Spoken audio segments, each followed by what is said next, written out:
Welcome to NTD Evening News. Our top story tonight, President Trump tapping National Security Advisor Mike Waltz for a new role. Who's stepping in to succeed Waltz, and what the president establishes today to bring religion back to the center of national conversations. Iris Tao at the White House. The White House provides more information about the new minerals deal with Ukraine. Trump administration officials signed it last night after months of negotiations. Israeli forces strike inside Syria to protect a minority group under attack. And Iran says the next round of nuclear talks with the U.S. has been postponed. Jason Perry reports. A federal judge blocks the president from using the Alien Enemies Act to deport suspected gang members. Arlene Richards gives us the update. Florida Governor Ron DeSantis announces the results of the largest immigration operation in the state's history, making 1,100 arrests last week. And will California's plan to ban gas-powered cars by 2035 move forward? The House voted today on whether to block the state's landmark policy. Christina Corona brings us the details.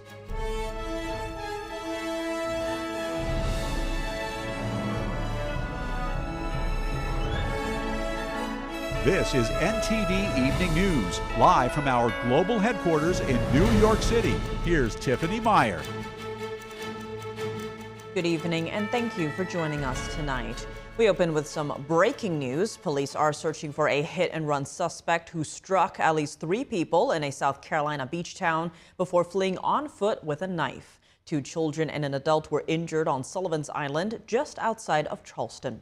Authorities are urging residents to keep an eye out for the man, but warn that he is armed and dangerous and not to approach the suspect. We'll keep you updated on this story as it continues to develop. National Security Advisor Mike Waltz is leaving his post, but President Trump says he now wants him as the next UN ambassador. The president also establishes a new commission on religious liberty to emphasize the role of faith in America's identity. Joining us now live is NTD's White House correspondent Iris Tao. Good evening, Iris. First, what is the latest with Trump's national security team? Good evening to you as well, Tiff. So amid a full day of reports that National Security Advisor Mike Waltz is leaving his post, President Trump announced this afternoon that he is indeed leaving, but he's now tapping Mike Waltz to be a new role, which is the new UN ambassador. Remember, that role was previously supposed to be Congresswoman Elise Stefanik, as she was actually pulled out after concerns about a slim majority in the House GOP. And meanwhile, today we know that Mike Waltz thanked the president for it, says he's deeply honored to accept a new nomination. He does still need Senate confirmation, though. He has been, of course, we know, facing some scrutiny after his involvement in a Signal chat back in March that inadvertently included a journalist from The Atlantic magazine, where top officials were discussing plans to strike the Houthis. Democrats were calling on not just Mike Waltz, actually, but also Defense Secretary Pete Hegseth to step down because of the Signalgate. But President Trump today praised not just Hegseth, but also Secretary of State Marco Rubio, who he says will be the interim national security advisor. Watch. Pete Hegseth, who's doing a fantastic job. Pete, thank you. Marco Rubio, unbelievable. Unbelievable, Marco. When I have a problem, I call up Marco. He gets it solved. Secretary Rubio, meanwhile, is wearing a lot of hats. He's now, of course, the Secretary of State, plus the acting National Security Advisor, which has the president's national security team. But he's also the acting administrator of USAID and also the acting archivist of the U.S. The State Department spokesperson today also seemingly caught by surprise, as she says she learned the news through a reporter during a live press conference. But she says that she has confidence that Rubio will be able to juggle these posts given his ability. Watch. How is Secretary Rubio going to do this? Well, it's like, how does President Trump run the United States? You have people around you. It's not just you, right? It's about managing people. It's about assigning people to the right roles, as the president has just done. Meanwhile, after the Signal incident, we know that the White House has repeatedly emphasized that the president does still have full confidence in his national security team. And actually, just a day before this announcement, yesterday during a full cabinet meeting open to the press, National Security Advisor Mike Waltz was sitting at the table, giving updates to President Trump and, of course, praising President Trump's work when it comes to enhancing America's national security. Back to you. And Iris, the president today also celebrated the National Day of Prayer at the White House. Tell us more about that. Sure. So this afternoon at the Rose Garden, President Trump signed a new executive order to establish a new religious liberty commission on this National Day of Prayer. The new commission will be composed of, for example, clergy, legal experts, and President Trump's top allies. And the task for them will be to create a report on the foundations of religious liberties inside the U.S. and the threats facing it. Here's the president announcing his new move and describing the importance of religion to the country. Watch. We're bringing back religion in our country, and we're bringing it back quickly and strongly. As we defend religious freedom in America, we're also standing up against religious persecution around the world.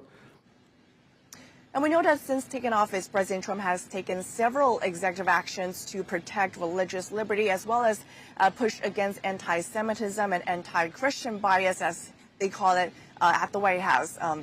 For example, a deal he signed was targeting anti-Christian bias, and they were tasked to find where these biases and threats exist and to tackle them. So today is another step of the president addressing such concerns. Back to you. All right, Iris, thanks for those updates. The White House today providing more information about the minerals deal with Ukraine. Washington and Kyiv signed the agreement last night after months of negotiations. Here are the details. We secured a historic agreement to establish the United States-Ukraine Reconstruction Investment Fund. The White House on Thursday giving more details about a Ukraine minerals deal. President Trump previously said he wants to use Ukraine's rare earth minerals for the aid the U.S. is sending Ukraine. It's meant to pay back the United States, this is the key point, for the hundreds of billions of dollars that our taxpayers have spent subsidizing the war in Ukraine. So it is repayment to the United States, and that's one of the most important points to understand about it. Ukrainian President Volodymyr Zelensky also praised the agreement, but according to him, it doesn't include any of the aid the U.S. has already sent Ukraine. Модернізації юридичних практик в нашій державі. The agreement does not recognize any debt, and a fund is being set up. A reconstruction fund that will invest in Ukraine and generate returns here. This means joint work with America, based on fair terms. The deal was signed as the Trump administration was celebrating its first 100 days in office. The press secretary says the agreement proves that Trump is serious about wanting to help Ukraine, as he said on the campaign trail. This partnership represents the United States taking an economic stake in securing a free, peaceful, and sovereign future for Ukraine. She added that the agreement will establish a joint fund, which will receive 50% of royalties, license fees, and other similar payments from natural resource projects in Ukraine. Rare earths are key ingredients for making various important things. They're needed for everyday items such as glass and light, but also to make cars, phones, and even military weapons such as tanks and fighter jets. And also on Thursday, the Trump administration is appointing a new diplomat to lead the U.S. Embassy in Ukraine. The State Department says Ambassador Julie S. Davis is taking over the role at a crucial point in time as the U.S. tries to achieve peace in Ukraine. Ambassador Davis is a distinguished career member of the Senior Foreign Service, holding the rank of Minister Counselor. With a robust background in international diplomacy, she has served in pivotal roles over the last 30 years. Davis has served in diplomatic roles over the last 30 years, including her current role as the ambassador to Cyprus. She has previously held different titles while representing the U.S. in different roles across Europe and NATO. Israeli forces say they launched an airstrike in Syria to protect a minority group that was being attacked by extremists. Meanwhile, Iran's foreign minister says the next round of nuclear talks with the U.S. has been postponed. NTD's Jason Perry has the latest. On Thursday, Syrian security forces were deployed on the streets near Damascus. The increased security comes after sectarian violence erupted between Sunni Muslims and members of the Druze community, which is a minority group in Syria. The violence reportedly started over a voice recording in which someone cursed Islam's Prophet Muhammad, and a group of Sunni Muslims suspected that a member of the Druze community was behind that recording. 22 people were reportedly killed in the fighting, most of whom were members of Syria's government security forces. That's according to the Syrian Observatory for Human Rights. Israeli forces stepped in to protect the Druze community and reported launching an airstrike against a, quote, extremist group that attacked Druze civilians. Israel is known to have strong ties with the Druze community, as many of them have served in the Israeli forces. Afterwards, Israel's chief of the general staff said that if the attacks against Druze communities continue, then Israel is ready to strike targets belonging to the Syrian regime. A Syrian woman who was already displaced from another part of Syria because of sectarian violence said she had hopes that the new Syrian government would prevent such things. To be one people, without sectarianism. On this basis, the regime has fallen. I don't know what is happening. Why this killing? On Thursday, a governor in Syria said that a ceasefire had been reached between the new Syrian government and the Druze community. Also in the Middle East, Iran's foreign minister said in a post on X that the next round of nuclear talks with the U.S. was postponed for, quote, logistical and technical reasons. State Department spokesperson Tammy Bruce was asked about this on Thursday. This is what I can say about Iran, is that the United States was never confirmed to be participating in a fourth round of talks with Iran, which people had believed were Saturday in Rome, despite what there had been some reports. And she said that another round of talks with Iran was expected to happen in the near future. This comes as President Trump announced new sanctions against Iran. In a post on Truth Social, Trump said that any country that buys oil or petrochemicals from Iran will not be allowed to, quote, do business with the United States of America in any way, shape, or form.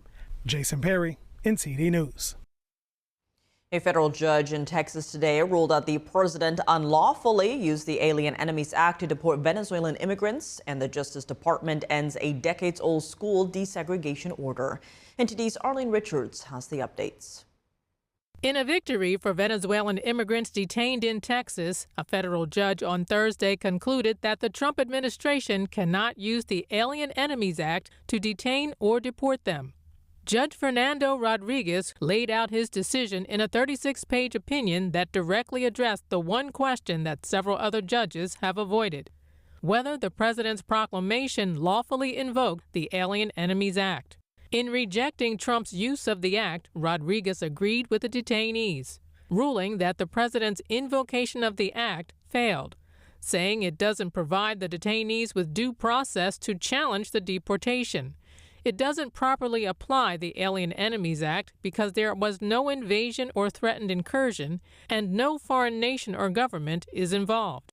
Trump's proclamation declared that the notorious gangs Tren de Aragua and MS-13 were terrorist organizations that had illegally breached U.S. borders and were engaged in criminal activities throughout the country. He accused the Venezuelan government of being behind at least one of the gangs. But Rodriguez said in his opinion that a presidential declaration invoking the Alien Enemies Act must include sufficient factual statements or refer to other pronouncements that enable a court to determine whether the alleged conduct satisfies the conditions that support the invocation of the statute. The judge said the president couldn't alone define the conditions of an invasion and then declare that the conditions exist. Rodriguez said there were limitations to the executive's authority and that the court's role is to interpret congressional statutes to ensure government officials don't exceed them.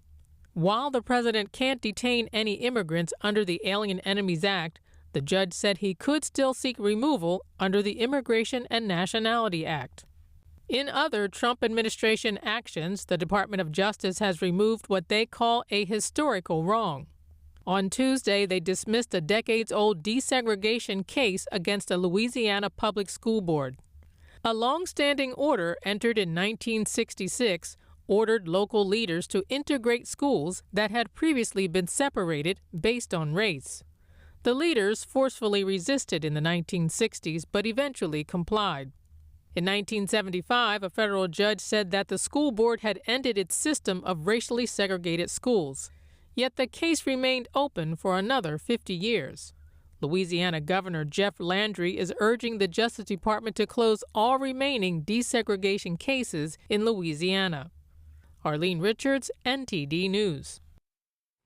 Florida Governor Ron DeSantis announced the results of the largest immigration enforcement operation in the state's history. He held a press conference a while ago with Immigration and Customs Enforcement Deputy Director Madison Sheehan. Take a listen.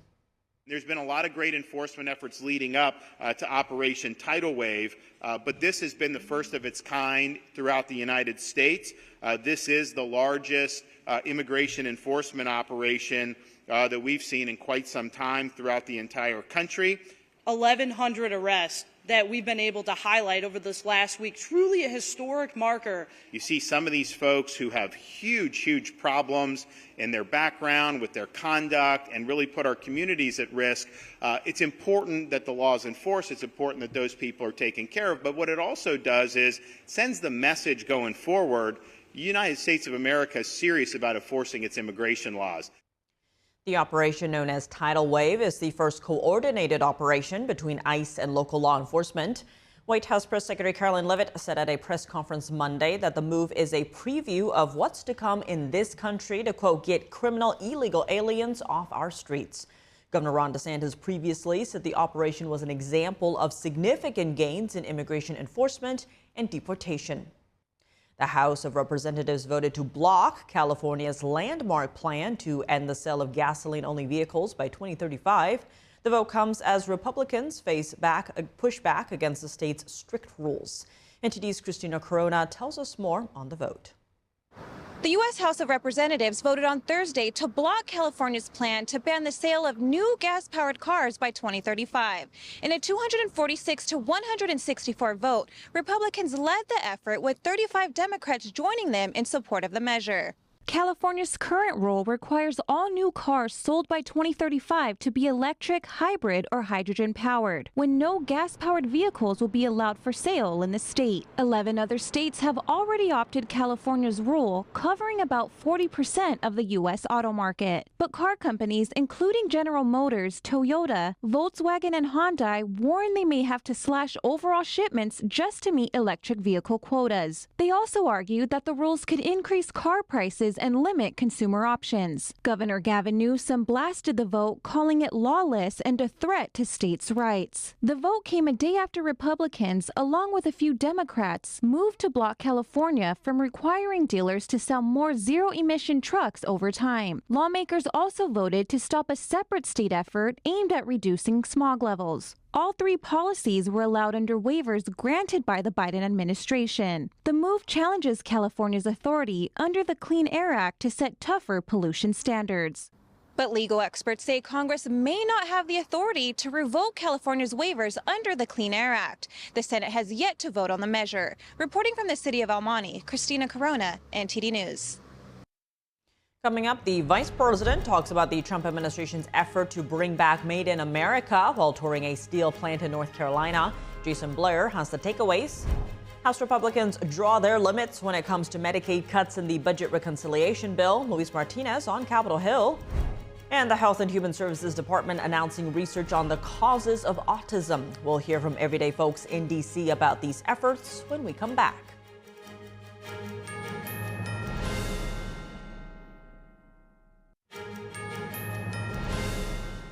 Welcome back. I'm Tiffany Meyer. Vice President J.D. Vance says President Trump's first 100 days marked the beginning of an industrial renaissance in the U.S. He made the remarks at a North Carolina steel plant. NTD correspondent Jason Blair reports. 100 days under Donald Trump's leadership marks the beginning of the industrial renaissance in the United States of America. Vice President J.D. Vance says that the Trump administration is working to make a new golden age of American manufacturing. He says they want to make it easier to make things in the U.S. You guys, you're going to make it harder to manufacture in China. Isn't that bad? No, it's good. That's exactly what we want to do.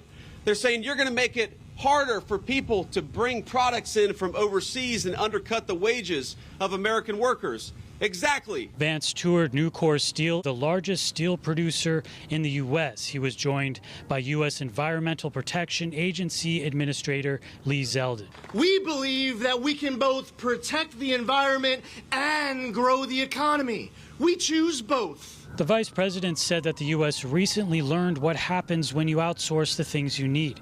He gave the example of critical medical supplies needed during the COVID-19 pandemic. And it turned out all of those supplies came from the very country that set the virus loose on the entire world. Also on Thursday, SBA Administrator Kelly Loeffler joined Senators Joni Ernst and Roger Williams to announce a new bipartisan effort that will double the SBA's maximum loan size for small manufacturers. Our small businesses will be at the heart of restoring American industry, helping to restore our economy, and reduce our reliance on foreign adversaries like the Chinese Communist Party. Loeffler said that a similar effort will also be made in the House. Reporting in Washington, D.C., Jason Blair, NTD News. The Chinese regime has vowed to fight Washington to the end on trade, but are Chinese factory owners on board with Beijing? We interviewed manufacturers in China to learn more about their situation. NTD's Flora Hua brings us the story. Chinese social media posts reveal a troubling picture. Containers are piling up across the busiest ports in China. Factories are putting operations on hold, giving their workers extended leave. Li is a factory owner in southern China. Now, many factory workers have been put on break, and most factories are turning to the domestic market. It's become a price war with intense internal competition. A lot of factories just can't keep up anymore.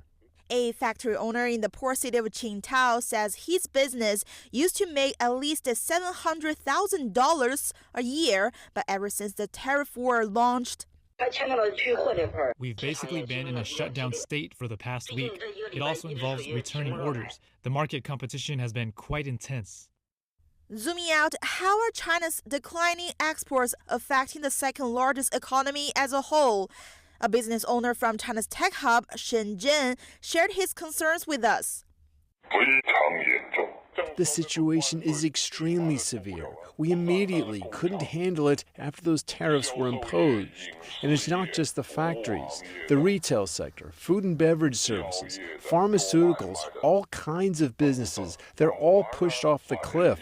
The whole economy is in trouble and people are struggling to get by. China recently wrapped up its largest trade fair, the Canton Fair. Many see it as a benchmark that reflects the country's trade situation. Some exporters told NTD's sister media, the Epoch Times, that this year's trade fair was much emptier compared to before. Many merchants also wrapped up their booths early. Some fairgoers said it was rare to see clients from the U.S. and Europe this year. Analysts say trade between the U.S. and China essentially broke once tariffs topped 100%. Danny Lau owns a manufacturing business in Hong Kong. The U.S. market is such a big market that it's difficult to replace. Most of our profits come from the U.S. market, so without that market, it would be difficult for us. Most of his U.S. clients have reached out to cancel orders and have suggested they would stop going businesses with him if the trade war persists. Social media posts and commentary reflecting the hardships of Chinese business are largely being censored inside China. Flora Hua, NTD News. Republican lawmakers are negotiating what provisions will be included in the reconciliation bill and where the spending cuts will come from. Our Washington correspondent Luis Martinez has the details on the story. Republicans are pushing an incredibly unpopular tax package that cuts Medicaid to the tune of $880 billion a year. 81% of the American people oppose those Medicaid cuts. Democrats are on an offensive, accusing Republicans of going after Social Security and Medicaid benefits in their reconciliation package, while at the same time suggesting pursuing articles of impeachment against President Trump. I mean, we should never take impeachment off the table. We should never take where we see law breaking we should never take accountability off the table. It should be on the table for every president. Every president should know that if you break the law, you could be prone to removal. Republican budget hawks like Congressman Chip Roy insist that waste, fraud, and abuse inside of Medicaid must be dealt with in the reconciliation package. You have people in California gaming the system, openly bragging about it, to use provider taxes to get federal dollars and basically money laundering and it come back into their general budget. Those are all things that are happening. We know it's happening, so we should reform it so we can save money, but also deliver better services. But more moderate Republicans are weary that Democrats' messaging will prevail and have been more nuanced about the red lines they have regarding Medicaid cuts. I will not support any cuts to eligible, legal individuals or facilities. For Senate Republicans, the issue is the timeline. They want more time to negotiate. The House is seeking $1.5 trillion in government spending cuts, while the Senate is only looking for $4 billion in spending cuts. I just can't imagine we get it done by that. I mean, I'm not a chair, so you may want to talk to the chairs. There's a lot of moving parts. I don't even think we're at a point now to where we're trying to play out the instructions in each of the committees. New York House Republicans are asking for an increase to the state and local tax deduction cap, while President Donald Trump has requested an increase to the debt ceiling, and Senate Republicans want at least $300 billion in additional border security and defense spending. We have 7 committees marking up components of the big, beautiful bill this week. We have 4 others next week. That third week that we return, the Budget Committee will merge all that together into the one big, beautiful bill, and you will see the results. We are going to preserve the programs. We're not gutting Medicaid. We're going to reduce fraud, waste, and abuse, which every single American should be applauding. House Republican leadership has a self-imposed deadline to pass the reconciliation bill by Memorial Day. The Senate's deadline is July 4th. Reporting from Washington, D.C., Luis Eduardo Martinez, NTD News. Insurance companies under fire today. The Department of Justice is suing 3 of the nation's largest health insurance companies, alleging fraud and illegal kickbacks. According to the complaint, Aetna, Anthem, and Humana paid hundreds of millions of dollars in kickbacks to insurance brokers from 2016 through at least 2021. The Justice Department said that rather than acting in the best interest of patients, the brokers directed Medicare beneficiaries to plans that paid the most in kickbacks. DOJ claims the insurers pressured the brokers to enroll fewer patients with disabilities. CVS Health, Aetna's parent company, and Humana said they would defend themselves vigorously. Go Health, one of the brokers, said the case was, quote, full of misrepresentations and inaccuracies. The Health and Human Services Department has launched research to identify the causes of autism by September. What do everyday people make of this effort? NTD's Sam Wong was out on the National Mall in D.C. to hear from them. Have you noticed an increase in autism diagnosis lately? This can be from, friends or families or reports that you've read over the years. I'm a little far out of that. My children are much older, but I would say even in the last 10 years, I've definitely seen more. I have noticed more of it, and I don't know what to attribute that to. I don't know if it's because there's more of it or because it's more recognized than it used to be. I don't remember seeing that when I was growing up. It was very rare that you saw someone with an illness like that. We live in Florida, and I know a couple of people with autism, and they're older, but they had to have, help with them. I grew up in California in San Diego. I knew a handful of autistic students, and I was close with a lot of the students. Now we're at 1 in 32, 1 in 33. So something's happened. Something has happened in the last 30, 40 years between the food supply, right? So between vaccines need to be looked into. I'm not against vaccines, but I'm for gold standard science when it comes to vaccines. They need to be tested the way everything else is. The HHS is now saying that it is working to determine the cause of autism by September. What do you make of this undertaking? I think it would be good if they could do that. It seems like a lot more than there was when I was a kid, but that was a long time ago. I'm in favor of them investigating that for sure. And if they find out what it is, I'd like to see them go hard after it. I think that's fantastic. I have a cousin and I have a nephew that's autistic, and it's just the numbers are scary. And if they put junk in the food and parents eat it when they're going through their, when they're having a baby, 9 months, they're just sitting there in chemicals. Think about it. I think it's a great thing to do, but I hope they take into consideration that the statistics are a little skewed because years ago some diagnoses weren't accurate or weren't even being diagnosed. But at the same token, I do believe the fact that we have so many children, that something's causing it. I'm all for what's going on at HHS because I feel like the pharmaceutical companies have owned the HHS, they've owned the CDC, they've owned the NIH. I want double-blind studies with placebos. I want to see that. That's supposed to be the gold standard. The Department of Health and Human Services says it will require all new vaccines to be tested in placebo-controlled trials before they're licensed for use. The policy change could raise questions about clearing updated COVID-19 boosters for use. HHS also said yesterday it was building new vaccine surveillance systems that would, quote, accurately measure vaccine risks as well as benefits. Coming up, what's behind President Trump's decision to nominate National Security Advisor Mike Waltz as ambassador to the UN? Retired Army Colonel and National Security Analyst John Mills joins us to discuss. Can the batteries on electric cars be a power source during blackouts, like the recent one in Spain? What are the potential risks? Malcolm Hudson explores. And French workers took to the streets today to protest rising unemployment as union leaders criticized industrial job losses and warned of more strikes. David Vives reports from Paris after the break.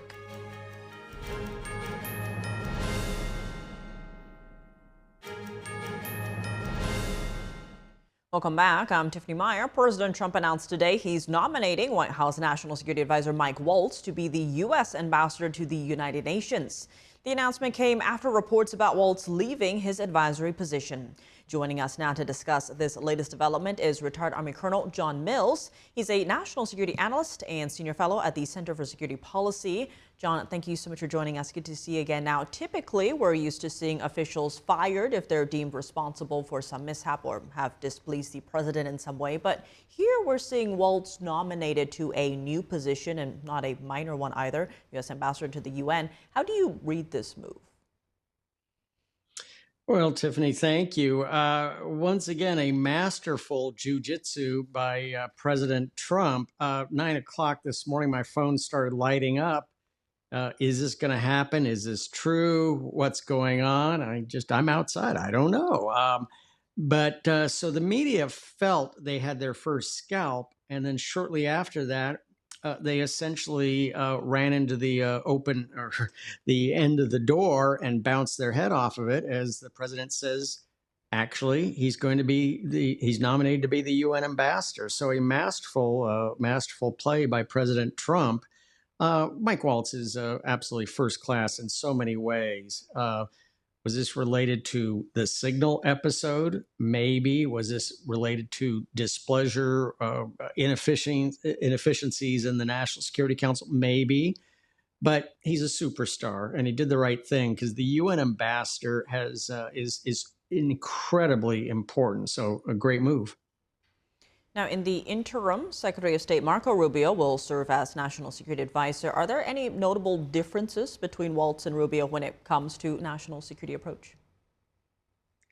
I think essentially the same direction. And so I think they're both solidly America first. So I remember as a child when Kissinger was both for a couple of years. So there is precedence to what happened. And I think Secretary Rubio is doing an incredible job at State Department. And we sorely need a UN ambassador. UN ambassador is so important for the, how should I say, the Mos Eisley spaceport of chaos at the UN that we're mostly paying for. Now, given all the hats that Rubio is wearing, who do you think could be in the running to fill Waltz's place as National Security Advisor to the president? Wow, I think there's so many that are good out there. Some have immediately offered up General Flynn, who I think would be great. I just think that there is just a number that can be pulled in to fill that position. And so I think we're going to get a great candidate no matter who they pull. Now, in terms of Waltz, what do you think was behind the president's thinking in nominating Waltz for UN ambassador specifically? This, of course, as you point out, is a very important role. What will Waltz bring to it? We need a thunderous America First representation at the UN. Again, if you look at the scope and scale of the UN, the U.S. essentially pays for, depending how you calculate it, across the enterprise of UN activities, but essentially 50 to 70% of the bill of the UN is footed by the UN. And yet, what do we get out of it? We get anti-Semitism, we get pro-China capture, we get a bizarre set of characters who will lecture us and on so many crazy issues. One key thing I was thinking of, the president has declared that we're going to return to a golden age of maritime affairs. We do not have a person of stature appointed to what's called the International Maritime Organization. It's currently an obscure personality, no disrespect meant, out of Coast Guard. We need an absolute noteworthy person of stature to regain control of that body, which is captured by China at the moment. Lots at stake for sure. John Mills, as always, thank you so much for joining us. Tiffany, thank you so much. A British climate think tank proposes using the batteries in electric vehicles to power homes if the UK suffers blackouts like those in Spain and Portugal. They claim one electric car could provide up to 5 days of power for a home. But the claim is drawing scrutiny, as some say it doesn't address what creates blackout risk in the first place. NTD's international correspondent Malcolm Hudson has more for us from London. In the wake of the cascading blackouts in Spain and Portugal, a climate think tank in Britain proposes using electric vehicles to power homes if the UK suffers similar outages. But the director of Net Zero Watch, Andrew Montford, said this is not a very good solution. We've got this really unstable electricity grid because we've put so much renewables capacity on it, and it's very fragile and is liable to fall over. Is the answer to come up with another sort of, contrived, partial solution that doesn't really work, i.e. car batteries, or do we actually need to look at the grid and get ourselves a reliable grid? The non-profit Energy and Climate Intelligence Unit, or ECIU, says electric cars with vehicle-to-grid and vehicle-to-home functionality could use 60% of their battery to provide around 5 days of electricity for an average British home. This is based on an average electricity demand of 7.4 kilowatt-hours per day, an estimate that comes from the government's energy regulator Ofgem. But two different departments estimate higher figures. The Department for Business says 8.5 kilowatt-hours, while the Department for Energy Security and Net Zero says an average of 9.9 kilowatt-hours per day. Using these higher figures would lower the estimated 5 days of power from the car, and these are averages across a whole year. It's a fairly standard error of sort of energy system amateurs to do things based on the average. Energy use is multiple times higher in the winter when it's colder and darker, meaning the ECIU's average-based estimate of 5 days of power could be 1 day or even just hours in a winter blackout. Montford said it also requires the car battery to be charged. On an individual level, it could be useful. Some electric vehicle users in Spain posted on social media that they powered their homes with their cars during the recent power outage. But as a nationwide solution for blackouts, Montford said this is not sensible. What we have to do is to reverse out of renewables. That means shutting down the wind farms. Until the wind farms have gone, we're not going to have cheap electricity and we're not going to have secure electricity. Spain's cascading blackout on Monday happened after a disturbance on the grid. Then the interconnection to France disconnected. Then all renewable energy generation went offline, followed by the rest of the grid throughout Spain and Portugal. The Iberian Peninsula blackout was complete within 5 seconds. Malcolm Hudson, NTD News, London. French workers took to the streets today to protest rising unemployment. Union leaders criticized the loss of industrial jobs and warned of more strikes. NTD's international correspondent David Yves has the story. On May 1st, the French typically take to the streets for two reasons: buying or selling lilies of the valley or joining demonstrations. Unions are demonstrating across France today, with authority expecting between 100,000 and 150,000 protesters in the streets. Demonstrators are calling for job protection, as unemployment figures show a surge to almost 8.5%, and the cancellation of the pension reform. French unions and activists rallied for workers' rights in Paris and across France, urging that workers' demands be prioritized. Protesters emphasized the economic situation marked by deindustrialization and job losses. We're worried in our region so close to Paris, where many companies, especially in metallurgy, are closing. We're seeing more redundancy plans this year and many small shops shutting down. The government promised to reindustrialize the country, but we're witnessing the opposite. We need more investment in our industries to mitigate job losses. Our national nuclear industry is declining. The government isn't supporting it. Our power plants, designed when French industry thrived in the 80s, now struggle to source spare parts, relying on foreign suppliers. The demonstrations occur against the backdrop of political instability in France.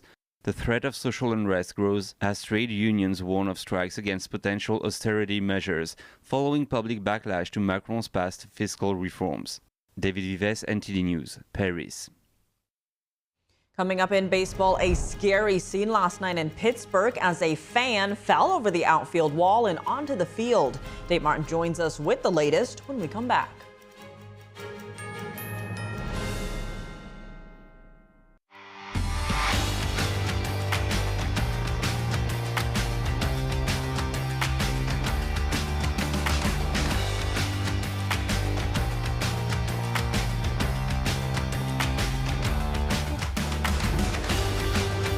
Now for your sports news, we're joined by NTD's Dave Martin. Dave, plenty going on today, but let's start in baseball as Mets slugger Juan Soto hit his first home runs today at home as a member of the Mets. How have the Mets been performing at home? Yeah, actually they've done very well. 13-3 record at Citi Field this year, despite a bit of a dry spell here from Juan Soto. Now, actually, ironically, he hit 2 home runs today and they ended up losing. Go figure, lost 4-2 to Arizona Diamondbacks. But Soto has actually got off to a bit of a slow start overall. He's just hitting .252 on the season. Now, I can't say I'm that surprised, only because he just signed that huge contract in the offseason. I've seen so many times where players sign a big contract, and this is actually the biggest in the professional sports history, $765 million. And then it's a little bit tough to perform afterwards. They usually feel a lot of pressure. But anyway, he's also, previously he was with the Yankees, and he had Aaron Judge kind of protecting him in the lineup a little bit, helping him. But the Mets, they got Pete Alonso, they got Francisco Lindor, that are kind of helping him in the lineup. So I think with those two, with the Mets playing in first place right now, they're 3 games ahead of Philly. I think that's going to take the pressure off of him. Now he's got 5 home runs, Tiff. That's actually half behind the leader. The leader is 10. There's 3 different players tied with 10, including Aaron Judge, who's off to a very hot start this year. Could be looking at his 3rd MVP award, so good for Aaron Judge.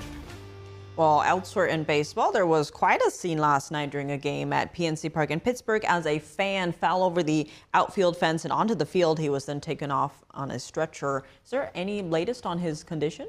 Yeah, the latest is he's listed in critical condition. That was the last update this morning. Now, this is a 21-foot high fence he fell over. He just laid there motionless. Now, I'm not going to show the actual fall, but you can see, medical personnel attending to him here. This is in the warning field. This is about approximately where he fell there. This is at the warning field, right field at PNC Park. This is during the 7th inning. They took about a 10-minute break to put him on a stretcher. Multiple players were seen taking a knee, praying for him. The Pittsburgh Public Safety Department posted on X that they were treating this actually as an accident. I think if you saw the replay maybe on social media, it looks like he kind of went over the railing there. I'm not sure actually how it actually happened, but somehow he ended up on the field there. So a very scary situation last night. So we'll definitely update this if we get an update on his condition going forward. But the latest is critical condition. Horrible indeed. Well, shifting gears to the NBA playoffs, the Lakers were eliminated by the Timberwolves last night in Game 5. Now, that does bring up the question of whether LeBron James will be back. Did he address that? Yeah, he said he does not have the answer to that right now. Now, personally, I think I'd be more surprised if he decided to retire than to come back. I mean, the guy is 40 years old. If he plays one more season, he will play. That would be the most anybody has ever played in the NBA. But he's still producing at a high level. The guy averages 24 points, 8 rebounds, 8 assists. I mean, his assists, he was 6th in the league in assists and 13th in scoring. I've never seen that kind of production from a 40-year-old. Now, I want to play Lakers head coach J.J. Redick talking last night after their loss to Minnesota. You know, we obviously put ourselves in a position to be in the game 3 times in the fourth quarter and just came up short every time. But, you know, again, the offensive part of it tonight in particular was we missed wide open threes. We missed a couple shots at the rim. We got good looks. Yeah, I mean, we played 13 games with our playoff rotation in the regular season. Bron and Luka obviously played more than that together, but these things take time. You know, Luka just went through it in Dallas with Kyrie, and doesn't happen overnight. We obviously wished that I wouldn't call it chemistry because they have chemistry, but that part of it we could figure out better, and we were, I guess, in a better place and more comfortable with that in the fourth quarters of playoff games. But that partnership and that relationship is more than solid. Yeah, so Redick mentioning those fourth quarters. They struggled in the fourth quarter several times against Minnesota there. Ended up losing the series 4-1. For whatever reason, I'm not sure why they struggled in the fourth quarter. But I would not be surprised if LeBron returns that the Lakers kind of retooled their roster. They had to play a lot of small ball this year, so that's going to be something to watch for this summer in the offseason.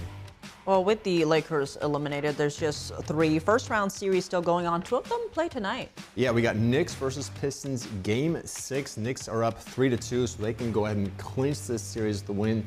Now, the Pistons had a big win 2 nights ago in New York to send the series back to Detroit. I was actually very impressed with their resolve there in winning that game. So that game starts at 7:30 tonight, and it's in Detroit. In the second game tonight, we've got Nuggets-Clippers, Game 6 as well. Nuggets are up 3-2 after winning the last 2 games. That's been a very entertaining series. We've seen Kawhi Leonard for the Clippers really at his best in this series. Meanwhile, for the Nuggets, Jamal Murray, for whatever reason, plays much better in the playoffs actually than in the regular season. He's a very good regular season player, but he's even better in the postseason for whatever reason. 43 points the other night. I also like watching Nikola Jokic. That's got to be the best passing big man in NBA history. We got those 2 games tonight, and then tomorrow night we'll have Game 6 between the Warriors and the Rockets. So a lot going on still in the NBA playoffs, as it has been for the last 2 weeks, too. Well, you'll be busy. I will be very busy. Dave, as always, thanks for joining us. Thank you. And that's all for today's news. For round-the-clock coverage, visit us at ntd.com/live or download our NTD app. Thanks for tuning in. I'm Tiffany Meyer. Good night.